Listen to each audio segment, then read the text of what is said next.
Ada 3 teks yang bicara tentang tugas dan jabatan para pelayan gereja. 3 teks utama. Yang pertama itu 1 Timotius pasal 3 ayat yang pertama sampai ayat yang ke-7. Itu kata Yunani yang digunakan adalah episkopos, dan diterjemahkan oleh LAI dengan kata penilik. Tapi seringkali di dalam sejarah kata itulah yang disebut dengan uskup. Jadi kata uskup atau bishop itu didapatkan dari kata yang digunakan di 1 Timotius pasal 3 ayat 1 sampai 7. Jadi bicara tentang syarat seorang uskup atau kualifikasi seorang uskup.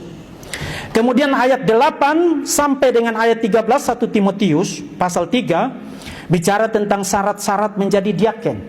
Jadi 1 Timotius bicara tentang 2 jabatan. Ada uskup, episkopos, dan ada diaken.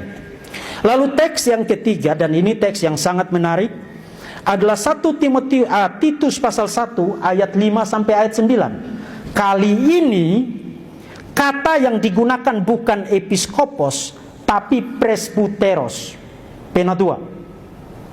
Nah, sekarang pertanyaan, apakah sekarang kita punya 3 jabatan? Ada episkopos, 1 Timotius pasal 3 ayat 1 sampai 7. Kemudian ada presbuteroi, Titus pasal 1 ayat 5 sampai 9, dan ada diakonos, 1 Timotius pasal 3 ayat yang ke-8 sampai 13. Apakah ada 3 jabatan? Tidak.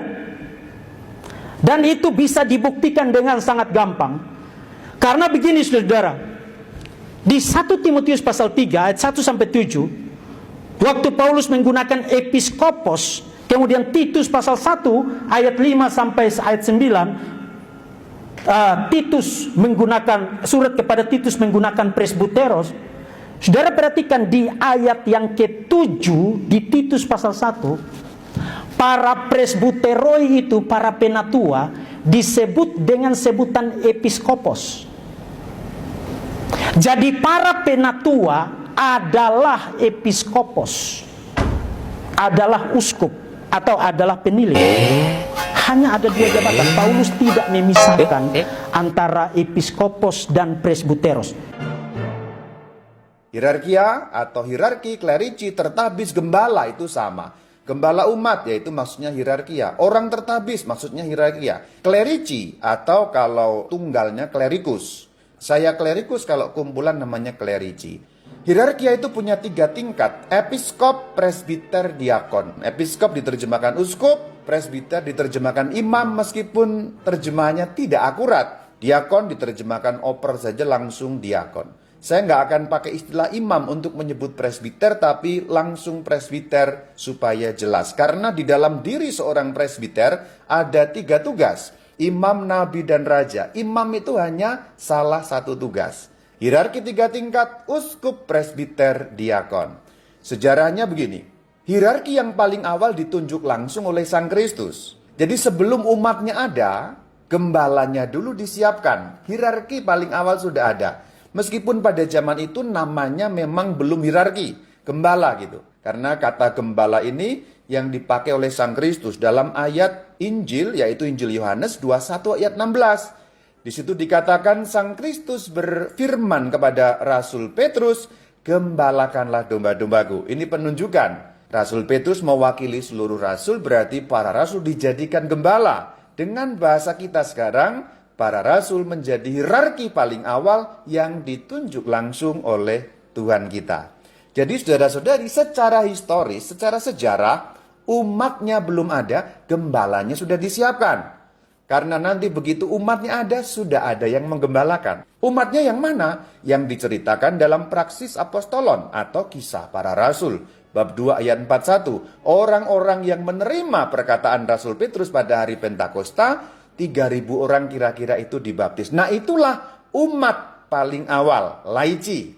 Maka pada hari Pentakosta, umur gereja tinggal dikurangi saja. 2020 dikurangi 33. Itulah umur persis gereja yang satu, kudus, katolik, dan apostolik. Karena memang pada hari Pentakosta itulah hari berdirinya gereja yang satu, kudus, katolik, dan apostolik. Pentakosta yang diceritakan pada kitab Kisah Para Rasul terjadi tahun 33 Masehi. Setelah Tuhan Yesus naik ke surga, kemudian Roh Kudus turun, kemudian ada orang-orang yang dibaptis. Inilah awal-awalnya. Gembalanya, hierarkinya para rasul, umatnya 3.000 orang itu. Kenapa disebut laici? Disebut laici karena menerjemahkan dari bahasa Yunani laikos. Selanjutnya karena umat makin banyak, setelah 3.000, 5.000 kemudian nggak terhitung banyak sekali. Kerepotan. Para rasul kemudian dibantu oleh beberapa orang yang ditahbiskan oleh para rasul. Diceritakan dalam Kisah Rasul 6, bab 6 ayat 5-6, juga ditegaskan dalam surat pertama Timotius bab 3 ayat 8. Mereka itulah yang disebut diakon-diakon. Salah satunya nanti yang menjadi korban, menjadi martir namanya Stefanus. Maka posisi sekarang, umat makin banyak, laicinya makin banyak, hierarkinya dua golongan. Yaitu golongan pertama para rasul, dibantu golongan kedua yang namanya para diakon. Itu ceritanya. Kemudian makin banyak. Jemaatnya banyak, umatnya banyak, laicinya banyak, rasulnya hanya sedikit.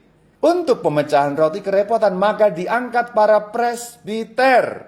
Presbiter itu saya, seperti saya ini. Meskipun dalam bahasa Indonesia, Kisah Rasul 14 ayat 23 diterjemahkan penatua. Penerjemahannya membuat bingung kalau kita tidak mengecek bahasa aslinya, yaitu bahasa Yunani. Kalau kita lihat bahasa Yunani ayat yang sama, Praksis Apostolen 14:23, kata penatua berbunyi presbiter, seperti saya. Berarti pada zaman itu, hierarki sudah terdiri dari 3 golongan. Para rasul, diakon, dan presbiter. Laici makin banyak. Terus makin banyak. Akhirnya juga perlu diangkat satu golongan lagi yang tanda petik setara rasul. Supaya apa? Supaya nanti bisa menahbiskan para diakon dan para presbiter. Sebab yang bisa menahbiskan para diakon dan para presbiter hanya para rasul.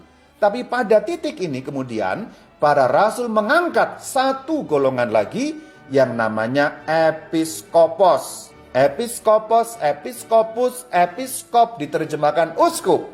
Itu ada di surat Titus 1 ayat 5 dan surat Titus 1 ayat yang ke-7. Terjemahan bahasa Indonesia sekali lagi membingungkan kalau kita tidak mengecek bahasa aslinya. Penilik jemaat. Bunyi aslinya bagian bawah episkopos, episkopon, uskup. Jadi surat Titus 1 ayat 7 harus dibaca sebagai pengatur rumah Allah seorang uskup. Uskup ini menggantikan para rasul. Karena apa? Bisa menetapkan para presbiter atau menahbiskan para presbiter, bisa menahbiskan para diakon. Maka sampai di titik ini laici bertambah banyak, hierarki pun bertambah golongannya. Berarti ada 4 golongan pada zaman itu. Hierarki terbagi dalam 4, para rasul, para diakon, para presbiter, dan para uskup. Para diakon dan presbiter dan uskup membantu para rasul, tetapi uskup ini khusus. Tidak sama dengan diakon dan presbiter, uskup seakan-akan sama dengan para rasul dalam arti wewenangnya. Karena bisa menahbiskan diakon dan presbiter. Para rasul tidak abadi, maka para rasul wafat. Kira-kira tahun 100, dengan wafatnya rasul yang terakhir, yaitu Rasul Yohanes, rasul yang lain lebih cepat gugur atau wafat. Rasul Yohanes itu sampai umur yang tua sekali. Lalu yang memimpin siapa? Ya tadi yang diberi wewenang setara rasul, yaitu para uskup. Maka para uskup inilah pengganti para rasul. Demikianlah hierarki pasca rasul. Tahun 100 Masehi kira-kira setelah semua rasul wafat, gembala gereja atau hierarki 3 golongannya. Para uskup, para presbiter, para diakon. Presbiter dan diakon membantu para uskup, uskup menggantikan perannya para rasul.